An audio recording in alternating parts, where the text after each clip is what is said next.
Hello friends, எல்லாரும் எப்படி இருக்கீங்க? இன்னைக்கு நம்ம வீடியோல ரஸ்க் வச்சு ஒரு டேஸ்டியான ஸ்வீட் ரெசிபி தான் நம்ம பார்க்க போறோம். ஒரு 10 ரஸ்க் பீஸ் வந்து பாத்தீங்கன்னா இப்ப நான் எடுத்து வச்சிருக்கேன். முதல்ல இந்த ரஸ்கை பவுடர் பண்ணி எடுத்துக்கலாம். 1 கப் அளவுக்கு நமக்கு வந்து ரஸ்க் வேணும். உங்களுக்கு எவ்வளவு ஸ்வீட் வேணுமோ அதுக்கு ஏத்தது போல நீங்க ரஸ்கோட அளவு கூட்டிக்கலாம். நீங்க வீட்ல ஏதாவது ஒரு கப்ல வந்து மெஷர் பண்ணிக்கோங்க. நான் மெஷர்மென்ட் கப்லயே வந்து 1 கப் அளவுக்கு இப்ப ரஸ்கை வந்து பவுடர் பண்ணி எடுத்துக்கிறேன். ரஸ்கை சின்ன சின்னதா உடைச்சு ஒரு மிக்ஸி ஜார்ல சேர்த்துட்டு நல்லா நைஸா பவுடரை அரைச்சு எடுத்துக்கலாம். மொத்தமா 10 பீஸ் ரஸ்க் எடுத்ததுல எனக்கு 1/4 கப் அளவுக்கு தான் வந்திருக்கு. இன்னும் ஒரு 2-3 ரஸ்கை வந்து நான் சேர்த்துக்க போறேன். மொத்தமா ஒரு 12 ரஸ்க் எடுத்தீங்கன்னா உங்களுக்கு 1 கப் அளவுக்கு கிடைச்சிரும். அடிபிடிக்காத மாதிரி ஒரு கடாய் எடுத்துக்கிட்டு அந்த கடாயில 2 டீஸ்பூன் அளவுக்கு நெய் சேர்த்துக்கிறேன். நெய் நல்லா சூடேறினதும் 4 முந்திரி 4 பாதாம் எடுத்து கட் பண்ணி எடுத்து வச்சிருக்கேன். அதை சேர்த்துட்டு வறுத்து எடுத்துக்கலாம். இது போல கொஞ்சம் லைட்டா கலர் மாற ஆரம்பிச்சதுமே எடுத்துக்கலாம். நெய் விட்டுட்டு வெறும் பாதாம் முந்திரி மட்டும் எடுத்து வச்சுக்கிறேன். இப்போ ஸ்டவ்வை லோ ஃப்ளேம்ல வச்சுக்கிட்டு பொடி பண்ணி எடுத்து வச்சிருக்கிற ரஸ்கை சேர்த்துட்டு 4 லிருந்து 5 நிமிஷத்துக்கு வறுத்துக்கலாம். பாருங்க ஃப்ரெண்ட்ஸ், ஒரு 4 நிமிஷத்துக்கு வறுத்து எடுத்துக்கிட்டேன். ரஸ்க் லைட்டா அப்படியே கலரும் மாற ஆரம்பிச்சிருக்கு. கரெக்டா லோ ஃப்ளேம்ல வச்சுக்கிட்டே வறுக்கணும். அப்பதான் வந்து நல்லா வறுபட்டு வரும். இப்போ இதை எடுத்து ஒரு பிளேட்டுக்கு மாத்திக்கிறேன். இப்போ இதே கடாயிலேயே 1/2 கப் பால் சேர்த்துக்கிறேன். பால் வந்து ஆப்ஷனல் தான், நீங்கள் வேணான்னா ஸ்கிப் பண்ணிக்கலாம்.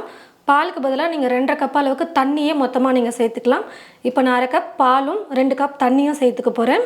காய்ச்சாத பால் தான் இப்போ நம்ம காய வச்சுக்க போகிறோம்.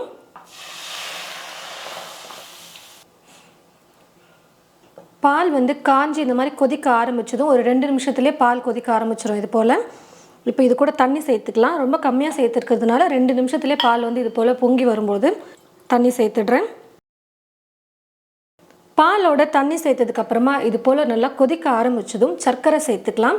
சர்க்கரை வந்து பார்த்தீங்கன்னா 1 கப் ரஸ்க் பவுடர் பண்ணி வச்சுருக்கோம் பார்த்தீங்களா, அந்த ரஸ்க்குக்கு 3/4 கப் சேர்க்கலாம். ஆனால் அல்வாவை பொறுத்த வரைக்கும் கொஞ்சம் நல்லா இனிப்பாக இருந்தால் தான் நல்லாயிருக்கும். அதனால் நான் வந்து 1 கப் அளவுக்கு சேர்க்குறேன். சரிக்கு சமமாக எடுத்துக்கிறேன். கொஞ்சம் ஸ்வீட் குறைவாக இருந்தால் போதும்னு நினச்சிங்கன்னா 3/4 கப் சேர்த்துக்கோங்க. 3-4 நிமிஷத்துக்கு நல்லா குக் பண்ணிக்கலாம். சர்க்கரை நல்லா கரைஞ்சி வரட்டும்.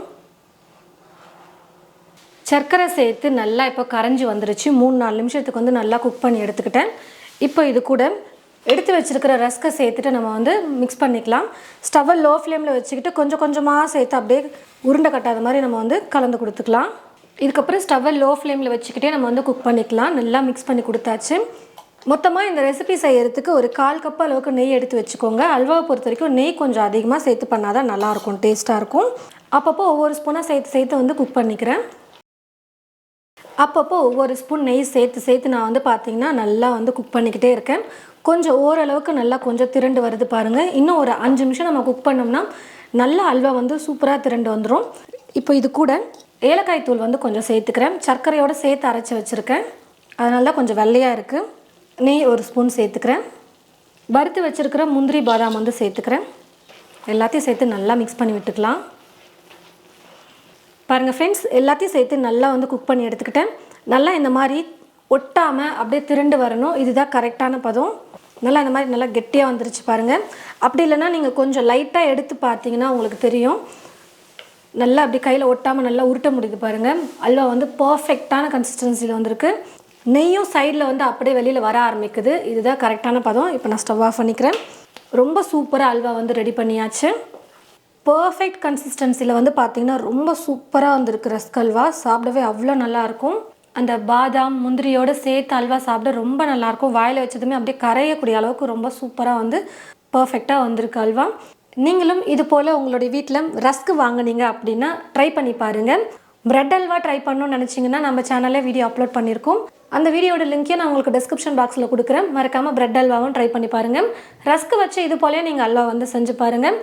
மறக்காமல் ட்ரை பண்ணி பார்த்துட்டு எப்படி இருந்ததுன்னு சொல்லிட்டு கமெண்ட் பாக்ஸில் வந்து கமெண்ட் பண்ணுங்கள். இந்த ரெசிபி பிடிச்சிருந்தா மற்றவங்களுக்கும் ஷேர் பண்ணுங்கள். இது போல் நிறைய வீடியோஸ் பார்க்க தமிழ் ஃபுட் மசாலா சேனலை மறக்காமல் சப்ஸ்கிரைப் பண்ணிக்கோங்க. கூடவே பக்கத்தில் இருக்கிற பெல் ஐக்கானை கிளிக் பண்ண மறந்துடாதீங்க.